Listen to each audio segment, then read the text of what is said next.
The WGA strike is over, and I couldn't be happier for the writers, so naturally, Film Twitter decided to start doing Martin Scorsese's superhero movie discourse again. And also, the Golden Globes announced that they're doing something stupid for like the 10th time this year. Is it really news at this point? So, let's get into it. Hello everybody, welcome back to Oscar Buzz. Trevor here, joined by Thomas as always, and let's get into this the Scorsese thing. So, listen. We're very back. The writers got a deal. We'll talk about that in a second. And Twitter's gone back to Scorsese superhero movie discourse.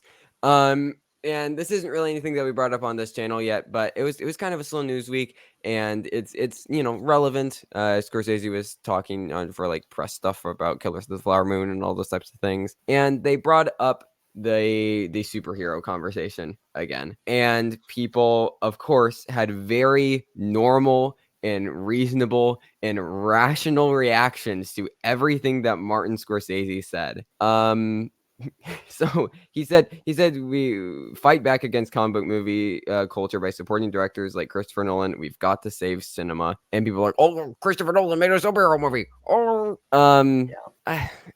you want to talk? I mean, yeah, because the thing is, I don't really care, to be honest. But equally, I don't know. Like, superhero films recently have just been objectively terrible. Like, nobody seems to like what either DC or Marvel is producing. So anyone vehemently defending them, I just feel like, really, that's the hill you're choosing to die on. Like, sure, I'm not anti-superhero like films as a genre in general. I think they can be well made. If they're well made, cool. Spider-Verse. Like Dark Knight. I love the Dark Knight, Spider-Verse, all of these stuff.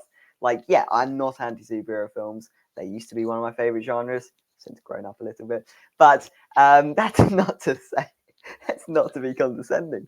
This sounds already very condescending. It's just my British you said that in the most condescending way you could, though. Just my British accent. Ignore me. But anyway, yes, like, I don't really care about Scorsese or what this discourse is really surrounding. I like Scorsese films better than I like superhero films. That doesn't mean Scorsese is objectively right. I do think there is a tendency to harp too much on superhero films. Like, they're making money. What's the big issue? He's also asked about it a lot, to be fair. Like, he is. That is true. He is often forced into this conversation, which potentially, he might not be wanting to be involved in. But yeah, like, if they make money, they make money. Cool. If they don't, they don't. Cool. I'm not like. I don't think it's up to directors to dictate how the film industry goes. Like, yes, no. I'd agree. I think people should be supporting Christopher Nolan. People should be supporting smaller directors, smaller projects. Yeah. But equally, like, you don't really have a say over it. No, I mean, I think it's also perfectly valid for him to be frustrated, though, in the direction that the industry's gone, which is just like hyper commodification around superhero movies and just pumping out movies as products and not necessarily films. Like, I know there was a conversation recently, and it was just, I can't remember who, it was one of the Marvel directors that was doing an interview and basically saying, like, you basically know when you're getting into directing one of these that it isn't your movie, you aren't making it, it's purely being directed by, studio heads, essentially, and you're just kind of the person there to relay information. Yeah. And, like, is that really a film, or is it just a piece of content? Like, I don't know. And like, I mean, I think but I guess the thing is, I'd say to that is that there will always be a market for smaller films. Sure, there will always be people actively passionate about films. So I don't know, this whole sort of content versus films, like, people are paying for content. You're not going to stop that. As much you can get frustrated, and you're very perfectly valid in getting frustrated. I'm very frustrated when I don't get sort of mid-budget films anymore. But equally, film is dictated by audiences, and I think and I think the frustration is also directors and like, the monopolization over the audience's attention, just because so much of the money is now centered around, like, with like Disney buying things like Fox and everything. Like, all this money is being centered around just these large projects, and when all of the advertising, all of the budgets and stuff are going to these things, then those are the only things that are really getting pushed out to audiences, and thus audiences are only seeing those things and think that those are like the only films to enjoy. And it's like, I think, I mean, that's why so many people have been praising something like Barbenheimer, and it's like, sure, yes, Barbie is a brand. Oppenheimer, like, I mean, Nolan's almost a brand in and of it himself, just through his name at this point. But it's like, I think people are just excited because, like, yeah, at least it isn't superhero stuff and blockbuster like very, content-ified movies. They felt like actual films, I guess. So like, I don't know. I don't think there's really anything wrong with the Scorsese comments. People saying like, "Oh, but Nolan directed the superhero movie." And it's like, sure, yeah. Also, that was 15 years ago. Like Nolan's obviously doing very different stuff now. And it's a very silly conversation. And as you're saying, like, if you're really going to choose superhero movies as the hill to die on, like, I think that there are some fantastic superhero films. Again, we had a great one this year with Spider-Verse. There's been some great ones in the past. I am an adamant Eternals defender. I think that Eternals is fantastic.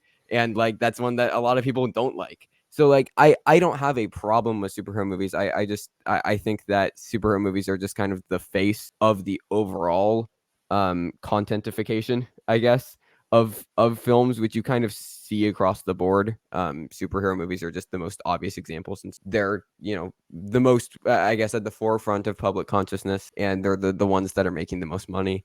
But it's just, I don't know, it's just kind of an unfortunate trend in the industry, and I think it's fair to feel the frustrations. Yeah, I mean, I guess I'd fall on, if I was some of my thoughts on this whole debate and discourse, I definitely agree with what Scorsese is saying about cinema in general, but equally, I don't know if it needs to be said, because I don't know what you're really gaining from it. I don't know why this discourse exists in the first place, and I guess I'd rather see, these directors highlight films that they think should be worthy, rather than... To be fair, Scorsese does do that. Exactly. And people like Guillermo del Toro do that, and like, a lot of these filmmakers do also do that. Yeah, yeah. And I think it's more of just a problem with the industry in general, that they think that having this debate is interesting, when... Well, and that media knows that they're going to get clicks and generate this discourse by asking them these questions. Yeah. I think is the other problem, that the more people, I mean, and in that sense, we're probably negatively contributing to this because we're talking about it, and that's what are going to cause these conversations to keep on happening. Is people are going to talk about it, which means we have to keep on having this discourse. But I just wanted to touch on it. It was probably the biggest thing on film Twitter this week, that everybody was talking about, and I don't think that we've really necessarily discussed this in any detail before. So superhero movies and Scorsese. All right, moving on. We could have just left it at that sort of 2-second soundbite and got the same effect. All right, let's speaking of Scorsese and the popular thing, the Golden Globes are being stupid, and they're doing essentially the best popular film category that the Oscars tried to do like 4 or 5 years ago, and everybody got mad at them about. So it's the Golden Globe for cinematic and box office achievements. The eligible nominees will be among the year's highest earning or most seen feature films that also deliver creative excellence. So the box office numbers will be run through November or October, something like that. And then anything released after the date, such as films in December, they'll be going off of box office projections to determine if the film is eligible. And then we don't know exactly the number, but for streaming films, they have to meet they have to meet a unspecified quota of streams that we just don't know what that is. So its titles must have grossed at least $150 million during release, 100 million of which must have come from the domestic box office. And then streaming films, it'll be from, quote, recognized industry sources, we'll tell them. So 8 films will be eligible, and then they can also compete for drama or comedy. So 8 films being eligible. So it seems like anything that makes over 100 million domestic, 150 worldwide, is just automatically eligible, and that makes up the field. Plus, if you're, I guess, projected to make that much money, if you're releasing in December, and then they're gonna pick 8 nominees. Is that how that like? Yeah, I know this is stupid to me for 3 reasons. Reason number 1 is the fact that I feel like getting a good box office is already an award. Like, you don't need another award on top of that. That's the first main reason. Secondly, the reasoning behind creating this category feels like, oh, let's get the popular films on board. Let's get more eyes that way. No one's watching the Golden Globes because they think the Super Mario Bros. Might appear. No one's doing that. So that's the other reason. And then thirdly, any old fool can read a list of Wikipedia and list of films that grossed over 100 million. You don't need a award show to do that. What could be interesting with this category is if you say it's the best or like how much they've made in comparison to their budget, like how much of a box office success in relation to the film, because then you might see smaller films like, I don't know, Talk to Me did very well on a fairly small budget. That could show up. I don't believe that grossed 100 million domestically. No, so that wouldn't be eligible, even though that, to me, is one of the biggest box office successes of the year. Something like Indiana Jones is eligible, even though exactly Indiana Jones, or even Mission Impossible probably, but that was by all accounts, a box office absolute failure. But that will probably be nominated because it's a very good film. It is a very good film, and it would be worthy of attention. Yeah. But yeah, I don't know. Those are the three sort of reasons why this is irking me as a category and feels very unneeded and irrelevant. Yeah, I don't know. I don't know. I mean, and it's dumb to do it this year because the winner is going to be either Barbie or Oppenheimer, which are also going to be massive across the board contenders, and like there could be a world where they could be the winners in comedy and drama.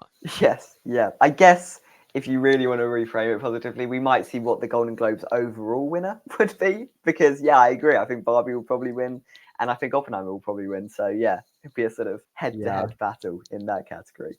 I don't know. This seems dumb. Imagine Sound of Freedom. Could be. I mean, yeah, in fairness, that probably should be one to get nominated in a category like this. But equally, why does this category exist? But I'm like, are they judging it based off of the box office or is it going off of the film? Like, just those films are eligible that make that much money, and then you're judging off of the quality of the film according to the voters. I'll be honest, I think we're already putting more thought than the Golden Globes members did when creating the category guidelines. I don't think there was a thought process behind it. Yeah. I think they just thought popular films. Let's make them part of our ceremony. Like, which they already would be. Who was like, I don't like the Golden Globes, but Transformers: Rise of the Beasts is getting nominated. I guess I'm in. I guess, yeah. This is like the one for me. you don't see the Oscars in like 5 viewers from like the cast and crew of that film. Like, I don't know. I don't. It's just, it's so dumb. I don't know. The Globes are gonna go. I genuinely, I would not be shocked if this category just doesn't happen and we all just forget about it. Like, if they just sweep it under the rug and just never happen. Yeah. I mean, they could. I mean, the other category they introduced seems like a good idea. Best stand-up comedian. Best performance in a stand-up comedy television. Yeah, I mean, that's cool. That's a good category to add. That is a type of category that the Golden Globes specifically can implement, since they do both film and television, sort of transferable. Best achievement in cinematic or box office is something that, since we don't even know the name of the category. You don't even know the name of the category. I don't know. Golden Globes. The other thing that they're doing is apparently there's now 6 nominees. Gold Derby's now letting you put in the 6th, and apparently there was like a press release or something that says that there's going to be the top 6 in each category now. So they're just doing a Critics' Choice and being like, more nominees to get more people in, and I'm honestly shocked that they didn't do this sooner. Like, what's happening in comedy actor? Well, I think this is the thing, because the Golden Globes already divided into 2. They've already got 10 nominees in actor. 10 nominees 12. in actor, essentially. Exactly. This feels fairly superfluous. I mean, yes, it will provide more exposure to potentially films that wouldn't have gotten otherwise. Exactly. So there is potential positives that can come out of this. It just means it is worse on predicting, I guess. I'm not that the Globes were like going to be that great to begin with. And we could potentially see stuff like, there is the reverse of that, and we could get 2 musics in, we could get 2 films of that quality. So it's not a guarantee that we will get exposure for the better films that we want to see get exposed, but also we could get the very much reverse of that. Golden Globes. They're so stupid at this point that like it's honestly just part of the brand and part of the appeal, that it's just like you don't know what they're gonna do next. Like, especially like there's like, we don't even know if the voting body is the same as last year because they got sold to a new company.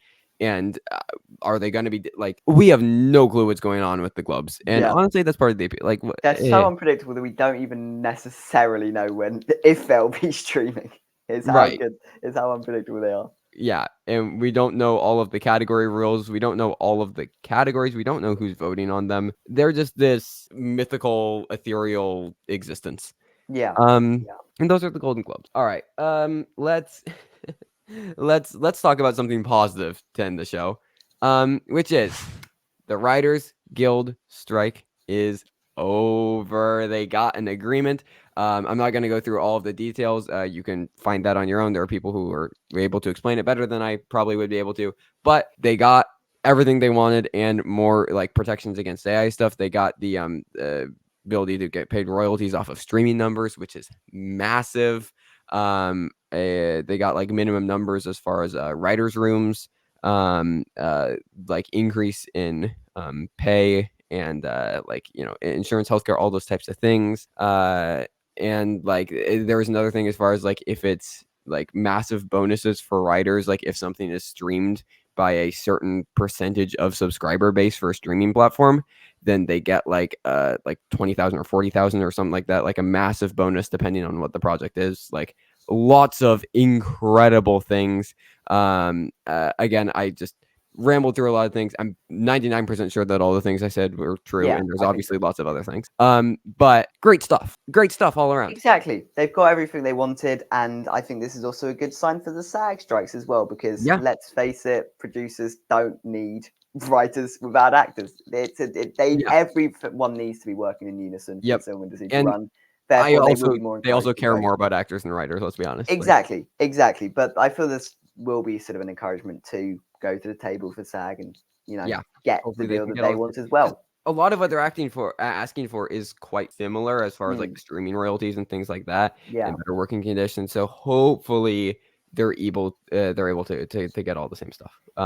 Hopefully it'll be over soon, and the studios will be even more foolish for pushing stuff like challenges in June, when June like hopefully will be over before June was meant to come out. Exactly. They lost all that money on advertising, all that money on, you know, everything like that. So I think it's the producers that seem to have the egg on their face, which is good. Very, very good. No, absolutely. So big just great news. Fantastic news.